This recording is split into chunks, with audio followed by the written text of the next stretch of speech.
Well, hello, everybody, and welcome to Fearless, a production of Fuel. And if you're not yet familiar with Fuel, I got to tell you, you got to check it out. It's all about lifelong learning and surrounding yourself with brilliant minds, thought leaders, which is what we're going to talk a lot about today with Peter Winick.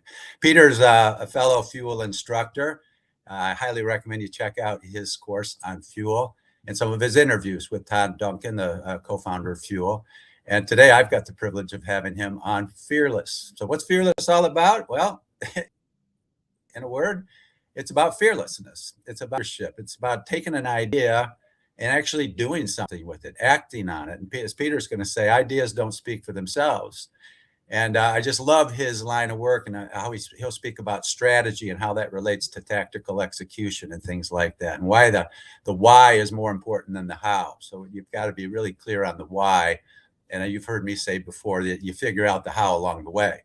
So when I started my practice 38 years ago, I had a big why. I really wanted to help the world with something that I had skills with and experience with. And back then, no AI, there's no Google back then, no YouTube, nothing like that. So you're actually reading books. I'm surrounded by books. Peter's the author of the Leadership Handbook, the Thought Leadership Handbook. Which we will share with you a little bit more on later. He is the founder and CEO of the Leveraging Thought Leadership. Well, actually, the host of Leveraging Thought Leadership podcast. All right, and so this is going to be all about what is thought leadership. And I've heard Peter say, well, it's thought and it's leadership put together, and we'll have a little fun with that. So with that, Peter, hello and welcome, and say a few words about yourself, and then let's get right into thought leadership and these 5 avatars that you speak about. I want to hear a lot more about that. Sure. Well, first, thanks for having me on. As you mentioned, I've got really 3 buckets that I focus on. The business, which is Thought Leadership Leverage, is my primary focus, where we work with all sorts of nonfiction authors, academics, keynote speakers, thought leaders, etc. Podcast, we're coming up on 750 episodes over the last 8.5 years. So that's been a blast. And then the latest one is the book. The book just came out fairly recently. I'm the co-author of the book, which is the Thought Leadership Handbook. So that's been a lot of fun being on the other side, because I've been sort of the behind the scenes with hundreds of clients and their books, and finally have crossed over to the dark side of being a published author. So. Yeah, well, I've got 20 books published. So there's another example of taking an idea and actually doing something with it. Yep. And again, if our audience, if you're sitting there and you're thinking, well, I got a great idea, but I'm just afraid to do something with it. And then this isn't just about a business idea. You might be in a relationship that you're unhappy with, but you're afraid to make a change. It could be a job that you're unhappy with and you're afraid to make a change. So the whole mission of this podcast is to help you look at things just a little bit different and hear from thought leaders about how they've managed their way through a fear, to get, or adversity, something like that, to get to where they are today. So we're going to hear a lot about that from Peter. And can we start with just a quick summary of what you see thought leadership as, Peter? And then let's get into these 5 avatars a little bit, play with that.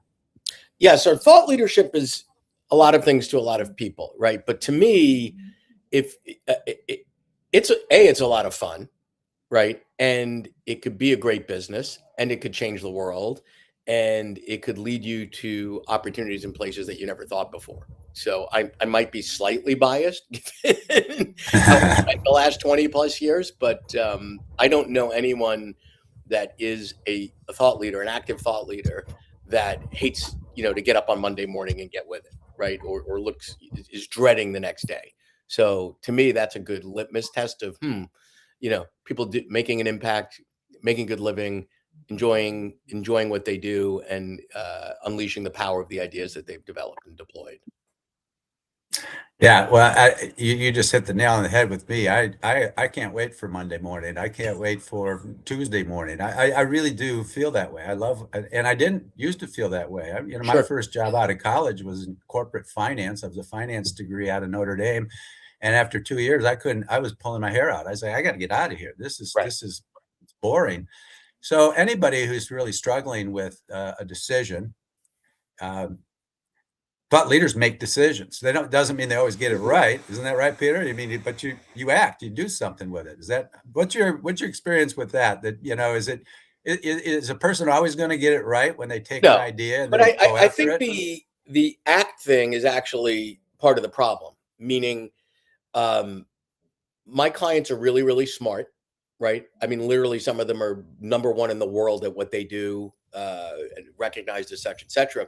However, there's one common thread that I see across many, many thought leaderships is they confuse activity with productivity, right? So they're hardworking, they're willing to put in the reps, they're willing to do the work, but activity is not productivity, right? So to me, that speaks to the need for a strategy, because it's not that you don't want to do the things, but you're doing the right things in the right sequence against a set of goals and objectives, so that you know that you're trying to get, you're getting closer to where you want to be as a thought leader. Because we could spend all day on social media, we could spend all day speaking to clients, we could spend all day doing lots and lots and lots of things, but are they helping us? Are they helping get us to where we need to go? Not always, right? Because if you're not That's doing right. the right things, then you're just active. Active is cool, but I prefer productive. Yeah, I've used the term activity trap for a Yeah, long time, yeah, where that's people exactly just right. you get trapped and you're busier than crazy, and but you're not really getting anywhere. Yeah, So you're just busy. And I play around with this term. I call it the closet space syndrome, where you just fill up your closet space with all kinds of stuff or activity, and then you start thinking you need more space, you need more time, you need more, when the real secret to productivity is getting rid of stuff. yeah, I that's really don't exactly need these distractions, all this clutter. So, and I teach lean, as you know. So when I yeah, go into an organization and they're taking 50 steps to do something that should take 5, that's just clutter. yeah, So you take out all that waste, all that non-value added activity, and now you've got an orchestra. You're not playing like a garage band anymore. You've got harmony. You're playing as one, right? And that's huge. But I love the idea, and I want to hear your thoughts on this too.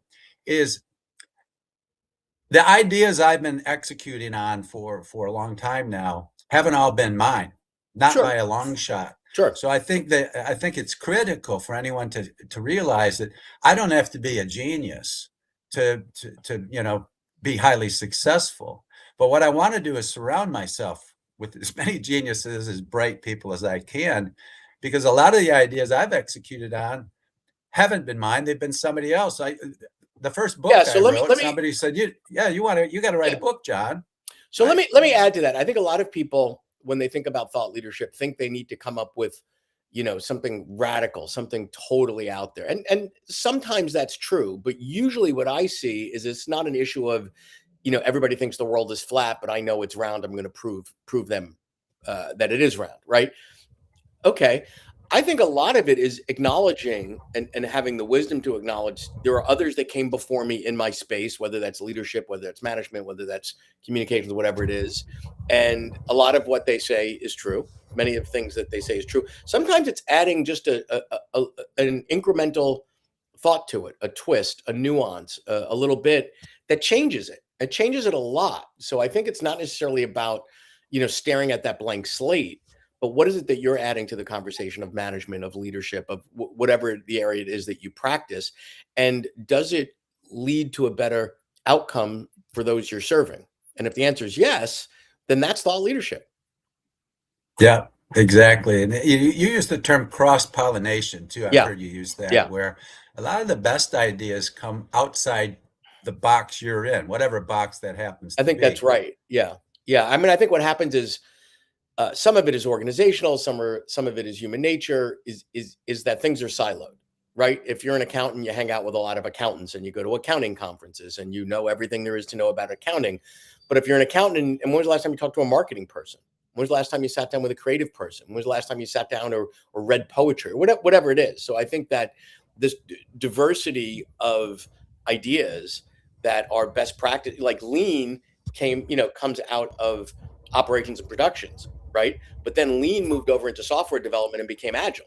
right? It didn't start as a software development framework or Yeah. methodology, but the software developers realized we could steal some principles from Lean, we can do some other stuff with it, and now we call it agile software development, right? So that's to me, that's an Yeah. example of where do you, Yeah. In how do you fact, if you think about, consolidate? yeah, well, you know, back in, you know, Lean was coined in 1990 at MIT, the term, and James Womack, Daniel P. Jones wrote the book Lean. First, they wrote the book The Machine That Changed the World, which was about Toyota, the Toyota production system. Right. And then they came out with lean thinking. But for a long time, lean was called lean manufacturing. So Correct. people would think, oh, that's just something you do in a factory somewhere. Exactly. And hospitals would be, that doesn't apply to us. We're a hospital or a university or a service retailer. No, wrong. Because the lean, if you have processes, you have an opportunity for lean. In fact, Exactly. when I'm teaching black belts lean, I'm teaching them to use it at home. Take this Right. root cause analysis tool home and try it on your own self.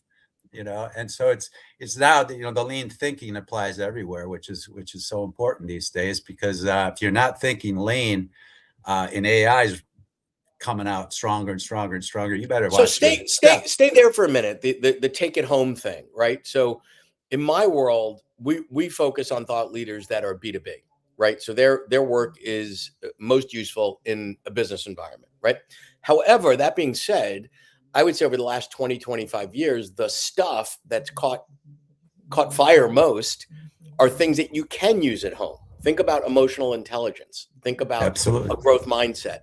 Think about resilience, right? So it's not packaged in such a way where you need to tell people, hey, Peter, you can go home and talk about this over the dinner table with your loved ones, right? But you don't need to tell people that, right? You don't need to tell, you know, if you're taking a program on empathy or social cues or whatever it is, it's pretty obvious that those are tools that you can use in other domains of your life. And if you're using it in other domains of your life, right, that's pretty cool. Oh, yeah, absolutely. To me, that really takes it home. And I've heard you say, learn it, do it, teach it. Yeah. To really, you know, to really embody it, you know. And so you learn a tool, and then you have to swing the golf club. If it's a golf club, you know, you got to do it, and to the point where you can now teach it. Correct. And by teaching it, you're learning it at a deeper level, even.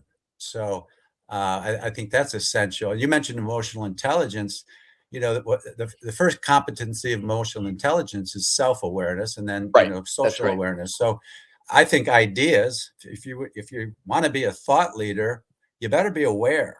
You better pay attention to what's going on around you, because you're surrounded by ideas and opportunities. We all are.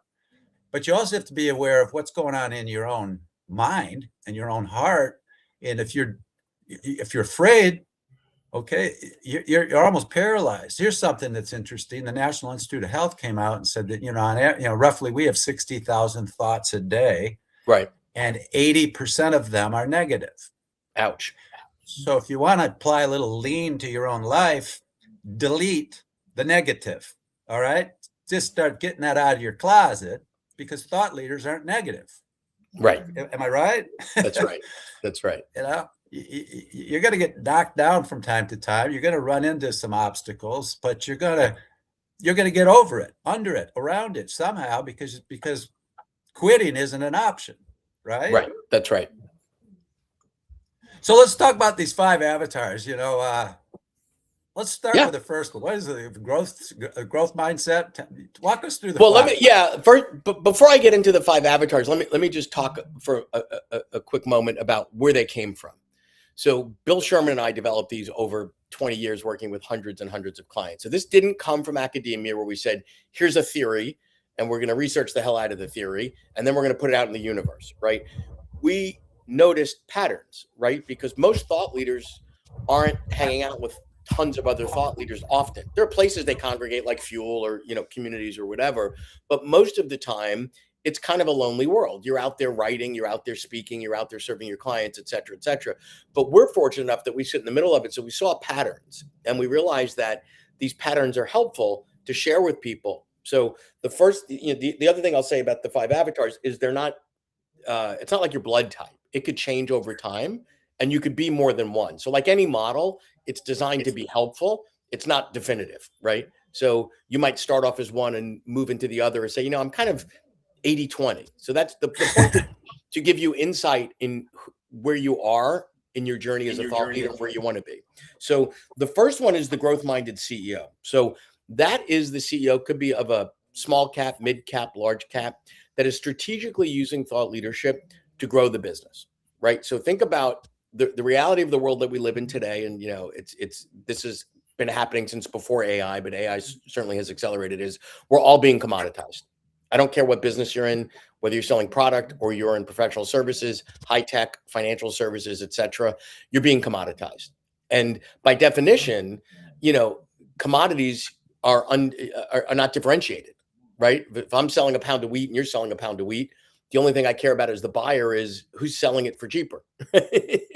And that's the end of it, right? Well, that's a pretty crappy place to be as a supplier. I don't want to sell for I've never been in a business where I've been the lowest cost provider, nor will I ever be, right? So thought leadership is a great way to punch above your weight. Like if you're a consulting firm, small, mid-sized consulting firm, going up against the McKinseys or the Deloittes or the BCGs, whatever, there's a long list of things that you can't do. You can't be bigger than them. You can't be in business longer than them. You can't have 400,000 employees like they do, or an office in every city around the corner. So what? Who cares? Can you be as smart or smarter than them? Can you bring insight into the marketplace that you're serving in a way that's effective? That's what a growth-minded CEO does. They're looking to strategically use that thought leadership to share how they think. And when I say they, the organization thinks, to elevate the brand, to attract net new clients, to get invited into the right engagements, et cetera. So any questions on that one? Yeah, well, my comment there is that you might not be interacting directly and personally with thought leaders, but one of the clues to my journey over all these years is I've surrounded myself through books back in the days, CDs and cassettes. I mean, I'm flooded with brilliant minds, who I've never even met in many cases. Correct. But the difference between activity and productivity is I'm spending hours a day learning, right, and learning from really smart people who've been there, done that. So a tip there is I'm not going to be as big or as old as McKinsey or Deloitte or whatever. I actually don't care. I can be smarter. I've actually had consultants from those firms come to my workshops. To me, that's an honor. I've had people from the CIA come to my workshops, people from the Air Force and the Army and the Navy. So I can be smart without being McKinsey. And I love that what you just said, that is and well, and furthermore, there's a self-selection piece, right? So if someone is out there that's been consuming the thought leadership that's put out by your CEO or your organization or your firm, maybe today's not the day. One of the problems in professional services is, we sort of always have the supply, but the demand is beyond our control many times. But if I'm following a thought leader and now a problem comes up, whether it's remote work, whatever it is, I already know that's the one I'm calling, right? Because I've been following this person. Now I know they talk about those things. They have expertise in there, and they don't have to convince me that their way is the right way, because I wouldn't be calling and reaching out to them if I wasn't, if I wasn't thinking that the way they think could be helpful to me, which is a great thing, right? Because if someone, if you convince somebody that your way is the better way, you're not getting paid for that part of the sales process, and that extends a sales process, which is not fun.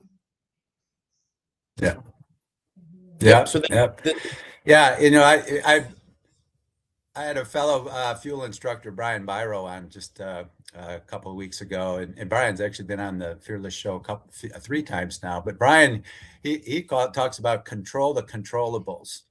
Correct. And so when you start thinking about it, I can't control Deloitte or McKinsey, or I can't control a client. I can't really control anything but my own mind. So focus on that. Control what you can control. And worry about the other stuff. I think a critical factor here if you're on your journey to becoming a thought leader and really influencing the world with your ideas, then learn everything you possibly can. Surround yourself with bright people. This is why I'm such a fan of Fuel and you and our other instructors. help people live a better life and be a more successful person in whatever it is they're doing, why wouldn't a person who's hungry for success do that? I really Right. believe that. And why do I believe that? Because that's the only way I got to where I was. I didn't know what to do. Peter, Right. when I started a consulting business, I was reading books about how to start a consulting business. When my first book, I had to read a Potentially book. for dummies, right? Potentially you had to start consulting firm for dummies, right? Precisely. In fact, somebody said, John, you got to write a book if you're going to be in this for the long run. And I'm like, Yeah. okay, I guess you're right. I read a book about how to write a book. Right. I didn't know how to. Okay. I don't know how to write a book, get a book published, and then my older brother, who just retired, a professor from Notre Dame, said, John, you allegory. After the first book, he's like, you tell interesting stories in this book. You should write. Right. I didn't know what an allegory was, Peter. So now I'm reading allegories to figure out how to write. Yeah, and the idea is, though, I was open-minded and aware. Talk about some EQ here, emotional intelligence. Yeah. I was hungry for ideas, and I wasn't afraid to execute. So I think those are critical components for anybody listening. You want to really grow, and whether it's yourself, your business, or both, your family, whatever, you got to be open-minded. You got to be willing to execute and confront any doubts you have, and trust the process. I've often said, Peter, when I go into an organization, look, you don't have to trust me because we're going to get a lot done in 1 week, a lot of change, but trust the process, because I've used it all over the world and it works. Yep. And by the end of the week, they actually do trust me by the end of the week. not at first necessarily, because it's scary. But anyway, so what about the second avatar? Let's go there. So the second one is what we call the impact and legacy executive. So typically this might be a very, very senior executive, CEO, privately held company, publicly held company, and they're looking for the next chapter, right? So they're on their way out. Usually it's a positive thing, right? They've accomplished what they needed to. It's the end of their reign. They've gotten to a certain age, whatever the case might be. But during their careers, they've come up with a set of beliefs, formats, models, frameworks, etc. And they're curious about what would it look like to do something with that in some of my time, right? I don't want to take on another CEO role. I don't want to be traveling the world working 80 hours a week anymore. But what could I do that's aligned? Because I believe in these ideas and I know that they've worked, and I've used them and seen the power of them.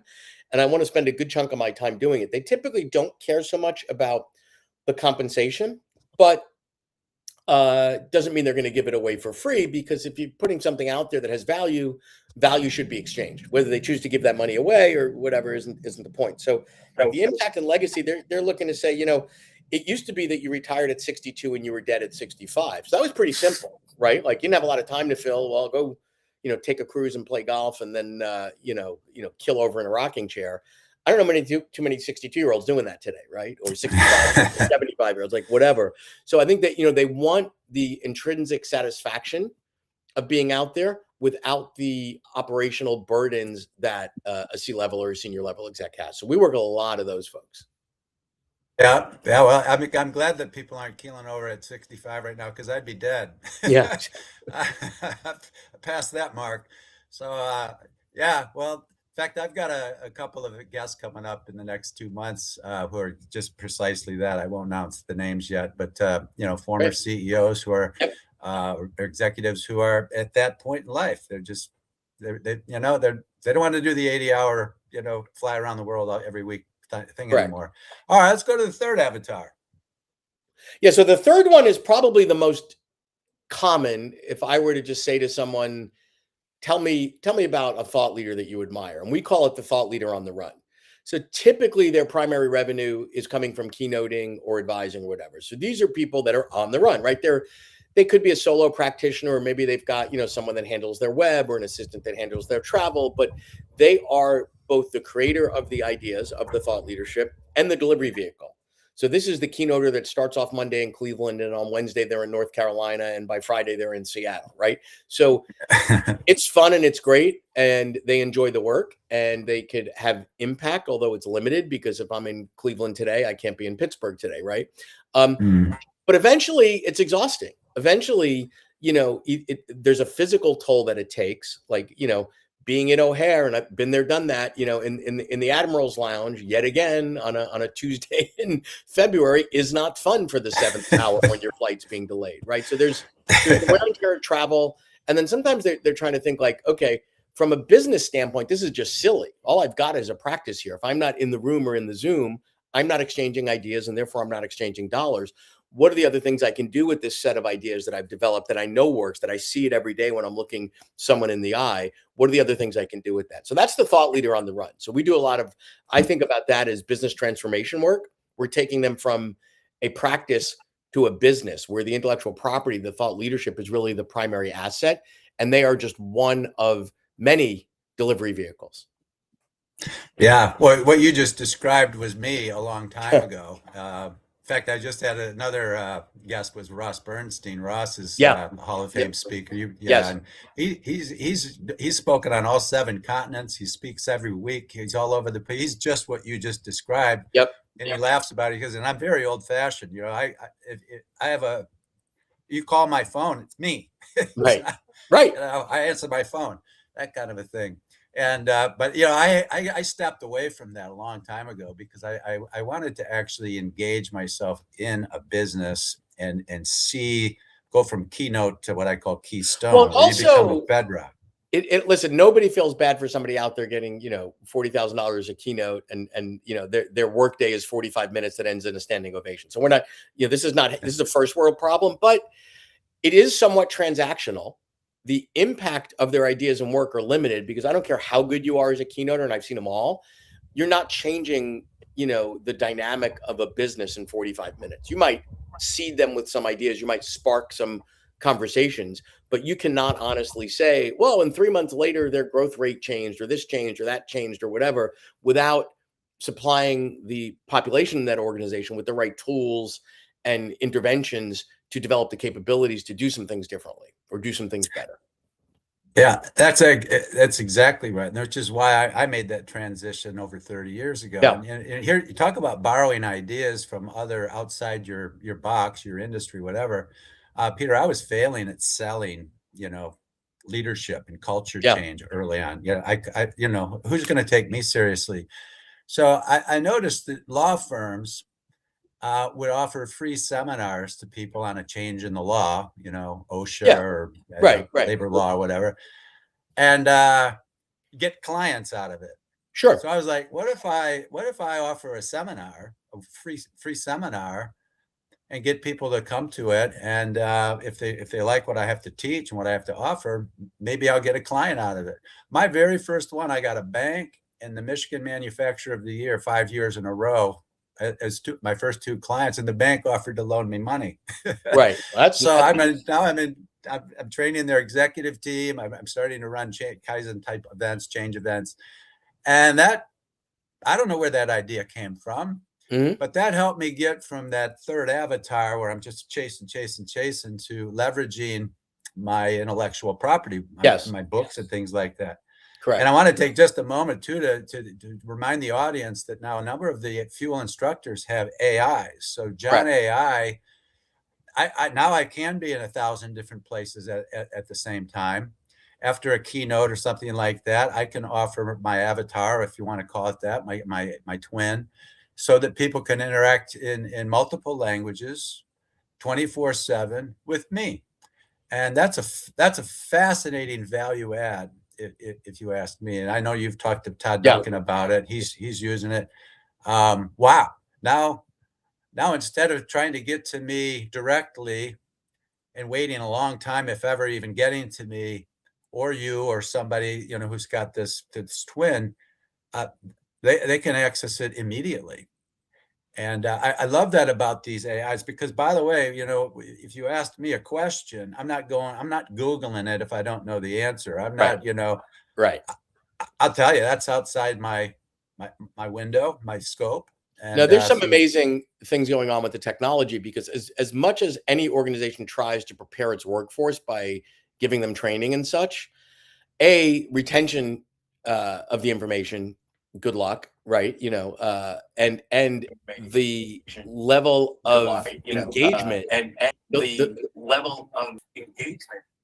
we're getting an echo here. The level of engagement somebody has is marginal when you're getting information before you need it, right? So if I knew that tomorrow I needed to have a difficult conversation with an employee, I'm going to be looking for the AI one to do some role playing to ask me the questions. And by the way, I'm incredibly engaged. I'm not looking at my phone. I'm not whatever, because I see 10 o'clock tomorrow morning. I got to do this, have this tough conversation with John. What's the best way for me to do this effectively, right?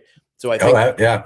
that's the beauty of it, is giving me what I need when I need it.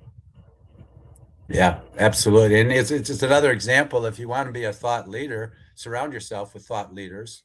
Yeah. And now you've got access not just to reading their books and listening to podcasts and things like that, but actually use the term role play. Yeah. The AI in real scenarios. It's amazing. Well, okay, so let's get to the fourth avatar and then the fifth, so that we can just start to wrap this up a little bit. Yep. So the fourth one is the in-house expert. So this is not the CEO, but this is someone that has expertise, right?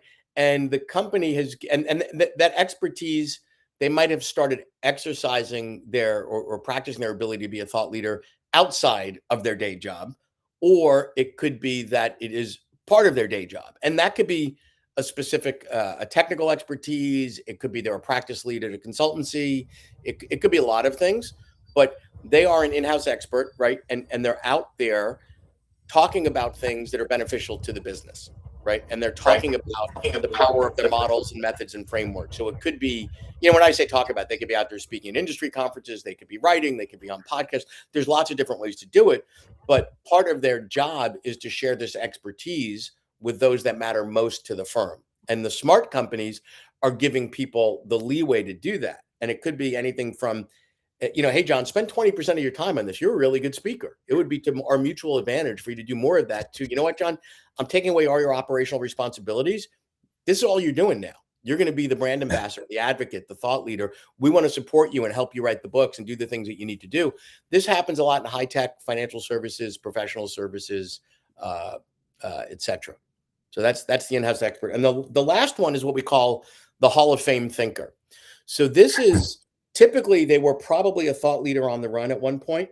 And now they've gotten to a stage in life where they want to make sure that their stuff lives beyond them, right? So we can all think about, books that have impacted us wildly, right? Good to Great or In Search of Excellence. Those are Hall of Fame thinkers. And why are they Hall of Fame thinkers? Not because they were anointed it. There's no official Hall of Fame governing body. But, there's certain books that should be on everybody's bookshelf, right? And there's certain books that, regardless of whether they're 10, In Search of Excellence, I think I just saw is like 45 years old or maybe 50 years old. Yeah. Oh my God. Tom Peters. Yeah. But that's a book that I share with people all the time, right? Like, because it's still valid. Good to Great, 25, 30 years, right? So this issue of, their work is just so good that it's not wise for you to not be aware that it exists, have read it, et cetera. And in some cases, it may change who you are as a person, as a leader, as a manager, as a CEO. So that's the whole thing. And they want their work to live on beyond them. Yeah, you do those two books. You just Jim Collins and Tom Peters. They're right here on my shelf. Matter of fact, Tom Peters is one of the reasons I went into consulting. I was an executive at the time, and I saw him speak at this big event. I don't know, 1,500 people, something like that. And he's up there on stage, and I don't know why, Peter, but I just talk about an idea. I want to do that. Right. I want to do that. I want to be up there. I want to help people improve and in search of excellence. So it wasn't long after that I made the change, and I've never looked back. But yeah, so Tom Peters was a big influence on me, as were so many other people. And then long before you know it, I'm on stage with a bunch of these people: Zig Ziglar, Anthony Robbins, General Schwarzkopf. And I can't recommend more to our audience. You want to really step up your life and your career. Open your mind, be curious. I know, Peter, you talk about curiosity all the time. Yeah. Yeah. Ask a lot of questions, listen, empathize, seek to understand. And then at the end of the day, you got to do something. Yep. So you got to execute, and otherwise it's just an idea, right? So with that, I mean, is there anything you'd add to that list of characteristics, if you will, that it's essential to actually to get to that I think thought it's leader just, Hall of Fame, maybe? well, I don't know that the goal for everybody is to be sort of a Hall of Fame thinker. I think you need to understand and be clear about, why are you practicing thought leadership? Why are you investing in thought leadership? What are your expectations, right? Is it, is it to make money? Is it because it's great for the ego, which is great? Is it because you know that these ideas are so powerful that they can, change the way people think, believe, behave? You have to figure that out for yourself. And then I think, the real question is, how are you going to get there? What's the strategy? Because too many people, even, fairly successful thought leaders are working harder than they need to, not having the impact that they'd like, and not making the money that they could be if they had a strategy that gave them the clarity that they need to effectively prioritize what they could do, would do, should do against a set of goals. So I'm, Yeah. I'm constantly banging my fist on the table of, where's your strategy? Where's your strategy? Where's your strategy? Yeah, well, yeah, and that's essential, because if you're not careful, if you don't have a strategy and you're just tactically doing this, that, and the other thing, you're probably confusing activity with productivity. Is that Yeah. right? Yeah. And Yeah. listen, serendipity is great. And we've all sat next to someone on an airplane that became the next big client and all that other sort of stuff. But, can you predict when that's going to happen again and lead you to the next great place? No, you can't. Right. So, I mean, you're open to serendipity and chance and all those things. But, I think it's better to at least try to control your destiny as best you can. Yeah, and I think too, for our listeners, and you were spot on. Not everybody needs to be a Hall of Fame, speaker, Hall of Fame, anything. But in the minds of your children, what's wrong with being a Hall of Fame dad, or a Hall of Fame mom? Being the best version of yourself that you can be. And so that's kind of where I'm going with this is, you don't have to be the next New York Times #1 bestseller. It's nothing wrong with aspiring to do that if you're a writer and you want to, you really want to Yep. get a book out there that's impactful. But whatever it is you're doing, what's wrong with continuous learning and just being the very best version of yourself? That's kind of where I'm coming from with that. Right. We all have a capacity to grow, to improve, continuous improvement, that kind of search of excellence, those types of things. So how about just a minute closing comments, Peter? And I just want to begin by saying thank you. How can people reach you? How can they get your book? Sure. So you can reach me. You can email me at peter@thoughtleadershipleverage.com. You can find me on all the socials, LinkedIn and such. The book, as my publisher consistently reminds me, is available wherever books are sold. So Amazon, BN, etc. And it's really written in a very practical way. That's why we chose to go the handbook route as a format, because we want people to be able to take the ideas in the book and do something with them. How many times you read a book and you're like, wow, that was awesome. And then you put it on the shelf. And then, my next question is, well, what are the 2 or 3 things you did differently within a week or 2 of reading that book? And if it's like, what was the point? Yeah.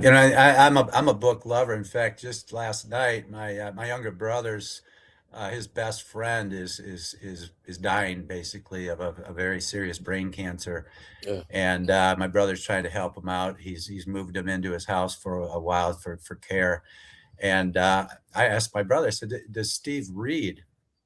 And he goes, oh yeah, he's reading all kinds of stuff. I said, what is he reading? Well, he's reading a lot about the cancer he's got. He's reading a lot about things like that.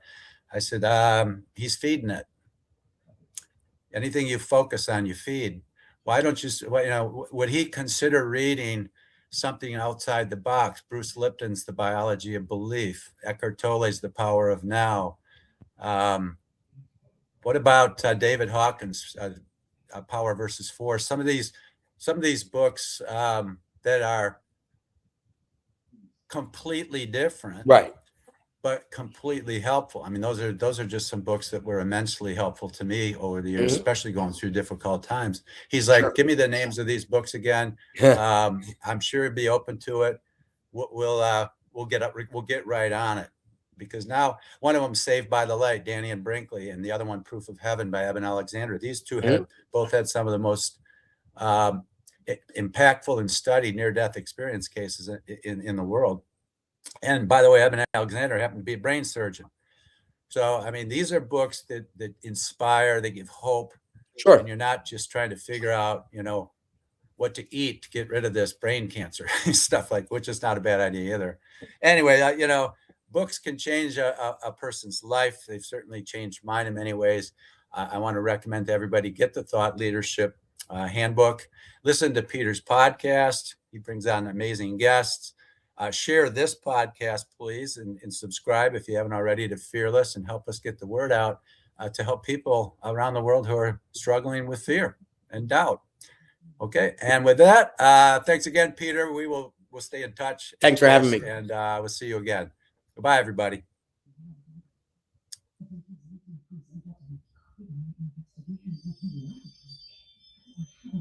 That was fun. Yeah. Scott, you still with us? Cool. I saw a message that he said I got to go a little while ago. I got to jump. So I don't know if he's I missed that. So, all right. Well, then cool. We'll check out here, Peter. If there's anything you want to follow up with, just shoot me a note. Cool. Thanks, man. Thanks for having me. Thank you. See you, man. See you. You got Thanks. it. Bye-bye.